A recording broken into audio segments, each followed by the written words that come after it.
আমরা easy physics বই থেকে এখন ময়মনসিংহ বোর্ড 2021 সালের প্রশ্নটি সমাধান করাবো। তোমরা এখনও যারা আমাদের ইজি ফিজিক্স বইটি সংগ্রহ করোনি দ্রুত সংগ্রহ করে ফেলো। চলো আমরা সমাধানে চলে যাই। সমাধানে গিয়ে আমরা দেখলাম ময়মনসিংহ 21-এ কী বলেছে, একটা উদ্দীপক দেওয়া আছে, সেখানে তিনটা পয়েন্ট দেওয়া আছে, চারটা পয়েন্ট সরি। একটা হচ্ছে দেওয়া আছে এ, আর একটা হচ্ছে এম, আর একটা হচ্ছে বি, একটা হচ্ছে সি। চারটা পয়েন্ট দেওয়া আছে। বি থেকে সি হাইট বলছে 20 মিটার, আর এ থেকে সি হাইট হচ্ছে 80 মিটার। বাট দেখো এ এম দেওয়া নাই, এম বি দেওয়া নেই, এগুলো দেওয়া নেই। বস্তুর ভর বলেছে 10 কেজি, এবং একটা পয়েন্ট দেওয়া আছে যে এম বিন্দুতে গতিশক্তি হচ্ছে 180 জুল, এখানে কে হচ্ছে 180 জুল বলছে। ওকে, তো প্রথম কোশ্চেন করছে গর্মদক্ষতা কাকে বলে। সো আমরা জানি যে কোনো একটা যন্ত্রে যতটুকু শক্তি দেওয়া হয় এবং যন্ত্রটা তোমাকে যতটুকু শক্তি ফিরাই দিবে এর অনুপাতকে বলা হয় কর্মদক্ষতা। তার মানে হচ্ছে প্রদত্ত শক্তি এবং হচ্ছে কার্যকর শক্তির অনুপাতটাই হচ্ছে কর্মদক্ষতা। তাহলে একটু চিন্তা করে দেখো কি বলি আমরা, দেখো বইয়ে কি বলে। দেখো কোনো যন্ত্রের লভ্য কার্যকর শক্তি মানে যেটা আমাকে ফিরাই দিবে এবং মোট প্রদত্ত শক্তি যেটা আমরা দিব এর অনুপাতকে বলা হচ্ছে এর অনুপাতকে বলা হচ্ছে কর্মদক্ষতা। ওকে, এরপর আমরা একটু দেখি পরে কোশ্চেনটা কি বলেছে। বায়োম্যাসকে নবায়নযোগ্য জ্বালানি বলা হয় কেন? বায়োমাসকে নবায়নযোগ্য জ্বালানি বলা হয় কারণটা হচ্ছে কি বলো দেখি। কারণ বায়োমাসটা আসলে কি চিন্তা করতে হবে। বায়োমাসটা হচ্ছে আমরা জানি যে জ্বালানি যেগুলো আছে যেমন লাকড়ি, যেমন খড়ি বলি আমরা যেগুলাকে, কাঠের, কাঠ, তারপর হচ্ছে গাছের যেগুলো অংশগুলো আছে, যেগুলো বজ্র আছে কিছু, এই জিনিসগুলো হচ্ছে বায়োমাস বলা হয়। তো এগুলা নবায়নযোগ্য কেন বলো দেখি। জ্বালানি নবায়নযোগ্য বলা হয় কারণ হচ্ছে এগুলা পুরালে শেষ হয়ে যায়, বাট এগুলো কিন্তু আবার ফিরে আসে বলতে যে এগুলো আবার পুনরায় পাওয়া যায়, গাছ থেকে পাওয়া যায়, বিভিন্ন উদ্ভিদ থেকে পাওয়া যায়, এগুলো পাওয়া যায়। কিন্তু ব্যাপারটা হচ্ছে কি যে যেটা পাওয়া যায় আবার পাওয়া যায় সেটা তো কোনো শেষ হবে না, ঠিক আছে। একটা গাছের মনে করো খড়িকে তুমি আগুন লাগালে সেটা পুড়ে চলে গেল, শেষ, তাপ উৎপন্ন হয়ে চলে গেছে। কিন্তু ওই গাছের টুকরাটা তো ওটা তো ভ্যানিশ হয়ে যায়নি পৃথিবী থেকে, কারণ ওকে আবার পাওয়া যাবে অন্য গাছ থেকে, তাই তো। জিনিস হচ্ছে এমন। দেখো আমি যদি একটু এক্সপ্লেন করি, দেখো বইয়ের ভাষায় যে বায়োম্যাস নবায়নযোগ্য জ্বালানি বলা হয় কারণ পৃথিবীতে মানব সভ্যতা যতদিন থাকবে ততদিন বায়োম্যাস সক্রিয় হবে, অনবরত উৎপাদিত হতে থাকবে। বায়োম্যাস বলতে বোঝায় গাছগাছালি, জ্বালানি কাঠ, কাঠের বজ্র ও ধানের তুষ, কুড়া, লতাপাতা, পশু পাখির মল, পৌর বজ্র, এগুলো বলছে কি বলতো আমাদের বায়োম্যাস বলা হচ্ছে। তো পৃথিবীর একটা বড় অংশের মানুষের কাছে তেল, গ্যাস, বিদ্যুৎ নেই। মানুষগুলো ব্যবহারিক শক্তি পৃথিবীর পুরো শক্তির একটা বড় অংশ। যদিও শুকনো গাছ পুড়িয়ে ফেললে সেটা শেষ হয়ে যায়, যেটা বললাম শেষ হয়ে যায় একবারে, তারপরেও বায়োম্যাসকে নবায়নযোগ্য জ্বালানি বলার কারণ হচ্ছে নতুন করে আবার গাছপালা জন্মানো হয়, নতুন করে গাছ জন্মে, নতুন গাছ কিন্তু আবার নতুন করে জন্মে। ওটা মনে করো ওই গাছের খড়িটা, লাকড়িটা পুরো শেষ হয়ে গেছে, বাট নতুন গাছ জন্ম হয়, গাছ তো আর শেষ হয়ে যায় না। তেল, গ্যাস বা কয়লার মতো এটি পৃথিবী থেকে একবারে চিরদিনের জন্য অদৃশ্য হয়ে যাবে না, তাই হচ্ছে বায়োম্যাসকে বলা হচ্ছে নবায়নযোগ্য জ্বালানি। ওকে, এবার পরেরটা আমরা যাই একটু। দেখো কি বলেছে, এম অবস্থানে বস্তুর বেগ কত। এম অবস্থানে গ নম্বর প্রশ্ন বলেছে এম অবস্থানে বস্তুটার বেগ কত বলেছে। দেখো এম অবস্থান কোনটা, এটা এম অবস্থান। সো এখানে বস্তুর বেগ যদি আমি চিন্তা করতে চাই, দেখো তাহলে এখানে দেখো এম অবস্থানের গতিশক্তি দেওয়া আছে 180। তাহলে যদি আমি চিন্তা করি এম অবস্থানের টি হচ্ছে 180, তো টি মানে কি বলতো হাফ mv²। সো বেগ বের করতে বলেছে, তাহলে বেগ কীভাবে বের করবো, ভি কস টু ভাগ হচ্ছে গুণ হয়ে যাবে 2 × 180, আর এম গুণ হয়েছে ভাগ হয়ে যাবে। এম কত ছিল বলো দেখি, এম ছিল 10 কেজি, তাহলে এম গুণ হয়ে আসছে দেখি ভাগ হয়ে যাবে 10 ইন্টু আর কিছু নাই, সরি ইন্টু নাই। আচ্ছা যাই হোক, এটা হচ্ছে আমরা দেখি। তো আমরা এখানে মনে করো এটা কেটে দিলাম 10, 10 হবে, তাহলে হচ্ছে √ হয়ে যাবে, কেন v² √ হয়ে যাবে। তাহলে √ 180 × 2, 180 × 2 ভাগ হচ্ছে 10, তাহলে আমরা যদি করে দিই 6 মিটার/সেকেন্ড হচ্ছে আমাদের বেগ, ঠিক আছে। তাহলে কত আসছে বলো দেখি, 6 মিটার/সেকেন্ড। একটু খেয়াল করে দেখো, এই দেখো আমাদের বইয়ের সমাধানে চলে যাই। চলো বইয়ের সমাধানে গেলে দেখবা যে দেখো বেগ কিন্তু 6 মিটার/সেকেন্ড। আমরা গতিশক্তি যেটা দেওয়া ছিল সেই সূত্র ইউজ করছি, টি ইকুয়ালস টু হাফ mv², সেখান থেকে বেগটা বের করে নিয়েছি, ভর আর গতিশক্তি দেওয়া ছিল উদ্দীপকে। ওকে, সো আমাদের আনসার হচ্ছে 6 মিটার/সেকেন্ড। এরপরে আমরা একটা ইন্টারেস্টিং কোশ্চেনে যাবো, যেটা বরাবরই সবগুলো বোর্ডে দেখছি ম্যাক্সিমাম। দেখো কি বলছে একটু দেখি আমরা। এই বস্তুতে মানে এই যে পুরো ঘটনাতে সামারিতে হাইট দিয়ে দেওয়া আছে a m b c।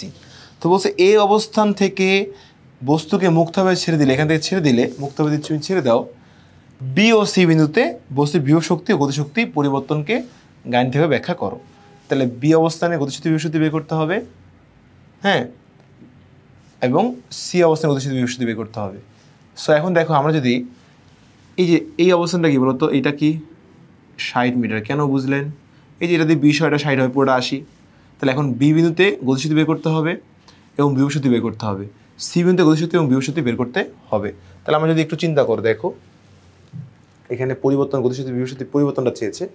যদি আমরা একটু চিন্তা করি তাহলে আমাদের ওখানে যাই, হ্যাঁ, তাহলে দেখো আমরা বি বিন্দুতে আই করি, বি বিন্দুতে খেয়াল করো, আমরা কি বিন্দুতে নিলাম? গতিশক্তি টি equals to half mv square. So half M ছিল 10 কেজি, ভি স্কোয়ার মানে তুমি বের করে নাও, দেখো v square equals to u square plus 2gh। পড়ার সময় দিবে 0, গতিশক্তি হচ্ছে পড়া। আমি যদি একটু তোমার সিনেটা আঁকে দিই, সিনেটা ছিল এমন 10 কেজি ভরে বস্তু, এটা হচ্ছে বি পয়েন্ট ছিল, এটা হচ্ছে সি পয়েন্ট ছিল, সেই পুরোটা ছিল এতটুকু ছিল 60 মিটার, এটা ছিল কি বলতো,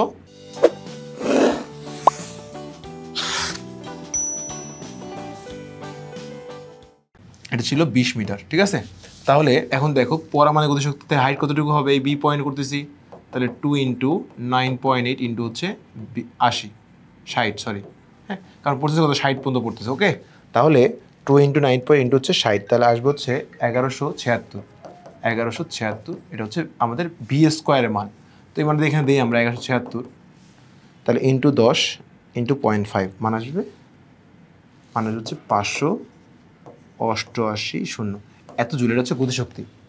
এটা হচ্ছে বি বিন্দুতে আমরা কি বলতো গতিশক্তি বের করলাম বি বিন্দুতে। এখন যদি বি বিন্দু বিভব শক্তি বের করতে চাও, বিভব শক্তি হচ্ছে কি mgh, সেম কত বলতো, এম ছিল 10 কেজি, জি 9.8, হাইটে আসো, হাইট হচ্ছে কোনটা বলতো, এই যে বি বিন্দুতে বিভব শক্তি হচ্ছে এই যে উঠা, ঠিক আছে। তাহলে কতটুকু উঠছে বলো, গতিশক্তি মানে পড়া আর বিভব শক্তি মানে উঠা, বলটা কই থেকে উঠছে, 20 থেকে, তাহলে 20 × 10 × 9.8, 1960 জুল হচ্ছে আমার বিভব শক্তি। তাহলে বি বিন্দুতে আমরা গতিশক্তি বের করেছি, বিভব শক্তি বের করেছি, তাই আমাদের বলছে বি এবং সি বিন্দুতে গতিশক্তি বিভব শক্তির পরিবর্তনটা কত। এবার তাহলে আমরা কি বলবো বলতো, সি বিন্দুতে কাজ করব, সি বিন্দুতে কাজটা করব। চলো দেখি, সি বিন্দুতে আমরা যদি করতে চাই তাহলে একটু দেখতে হবে তোমাকে সি বিন্দু। তাহলে টি অফ সি, আচ্ছা ভি অফ সি ছিল, তাহলে টি অফ সি কী হয় বলো দেখি। আচ্ছা এটা একটু ডিস্টার্ব দিচ্ছে, যাই হোক টি অফ সি আমরা করি, T of C equals to half mv square.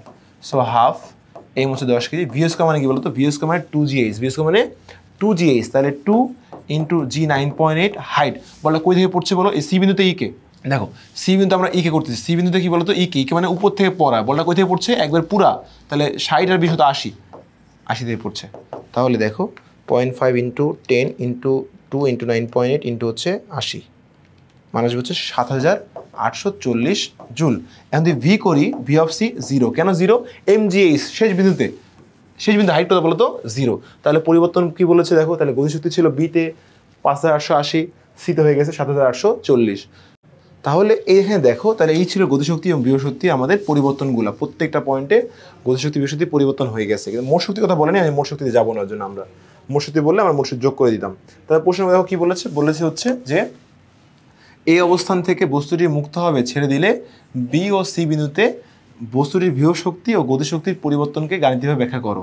তাহলে আমরা প্রত্যেকটা পয়েন্টে গতিশক্তি বিভব শক্তিগুলো ব্যাখ্যা করছি। তাহলে এখন আমরা দেখো বইয়ে চলে যাই, আমাদের বইয়ে কীভাবে করা আছে দেখো, বইয়ে করা আছে এই বিন্দুতে বিভব শক্তি দেওয়া আছে, দেখো এই বিন্দুতে বিভব শক্তি দেওয়া আছে mgh, যেটা হচ্ছে 10, 9.8, 80, হ্যাঁ, এই মানগুলো লিখে আমরা এই বিন্দুতে বিভব শক্তি বের করেছি, মান চলে আসছে, এবং গতিশক্তি বের করেছি, বেগটা দিয়ে আমাদের কত আসছে বলো দেখি। এই বিন্দু কোনটা যেখানে 0, এই বিন্দু চেয়েছে, আমি তো বি আর সি করেছি, ওরা চেয়েছে কি এই বিন্দু চায় নাই, হ্যাঁ, এই অবস্থান থেকে মুক্তভাবে ফেলে দিলে বি ও সি বিন্দুতে, এই বিন্দু চায় নাই, সো এই বিন্দুতে করতে হবে না, এরা এই বিন্দুতে করে ফেলছে এক্সট্রা, হয়তো বা আমাদের এই বিন্দু লাগবে না, বুঝছো, তোমরা করলে করতে পারো, বাট এই বিন্দু আমাদের দরকার নাই, ঠিক আছে। আমরা বি আর সি করবো, কারণ উদ্দীপক কাছে বি আর সি চেয়েছে, তাহলে বি বিন্দুতে হচ্ছে দেখো খেয়াল করো, বি বিন্দুতে বেগটা বের করে ফেলছে, বেগ বের করার পর দেখো খেয়াল করো আমাদের যে ভি স্কোয়ার মানটা চলে আসছে, আমরা যেটা ডানে বের করছি, তাহলে গতিশক্তি হচ্ছে বের হয়েছে হাফ mv স্কোয়ার, তাহলে হাফ mv স্কোয়ার। আর এইভাবে চলার পর দেখো খেয়াল করো, এবার বিভব শক্তি কী হবে বলো দেখি, এবার আমরা এটা কী বের হয়েছে, গতিশক্তি বের হয়েছে, তাই না, তো এবার আমরা বি বিন্দুতে বিভব বের করব। বিভব বের করব আমরা বি বিন্দুতে। এখানে বিভব বের করা নাই মনে হয় না। বি বিন্দু বিভব কই বের হচ্ছে এখানে? না, আমরা এখানে নাই। এখানে কিন্তু বিভব বের করতে হবে। আমরা যেটা করেছি ওখানে, হ্যাঁ, বিভব V equals to mg h, এই যেটা করে দিয়েছি তোমাদের, এই যে 1960 বিভব।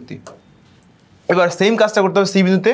দেখো সি বিন্দুতে গতিশক্তি বের করেছে ওরা সেমভাবে, হ্যাঁ, প্রত্যেকটা পয়েন্টে গতিশক্তি বের করেছে, বাট বিভব শক্তিগুলো বের করে নাই। এখানেও বিভব শক্তি আমাদের বের করতে হবে, v of c mg h। Okay, তাহলে বের করে আমাদের কিন্তু প্রত্যেকটা পয়েন্টে বিভব শক্তি বের করার পর আমরা কিন্তু এই অঙ্কটা যে করেছি, দেখো এখানে বলছে যে বি ও সি বিন্দুতে বস্তুর বিভব শক্তি গতিশক্তির পরিবর্তন গাণিতিক ব্যাখ্যা করো। তাহলে পরিবর্তনটা আমরা বলতে পারবো। তাহলে পরিবর্তনটা কি বলো দেখি? এখানে ছিল গতিশক্তি ছিল কত বি বিন্দুতে 5880, সিতে হয়ে গেছে 7840, বিয়োগ করলে পরিবর্তন পাওয়া যাবে।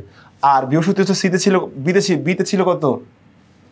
এটা বি ছিল, হ্যাঁ, 1960, আর সিতে হয়ে গেছে কত? 0। তাহলে পরিবর্তনটা তোমরা বুঝতে পারতেছো। এইভাবে এক্সপ্রেশন করলে তোমাদের এটা হয়ে যাবে। তো আশা করি তোমরা এটা বুঝতে পারছো। ইনশাআল্লাহ নেক্সট পর্বে দেখা হবে। এখনও তোমরা যারা ইজি ফিজিক্স বইটি সংগ্রহ করোনি দ্রুত সংগ্রহ করে ফেলো।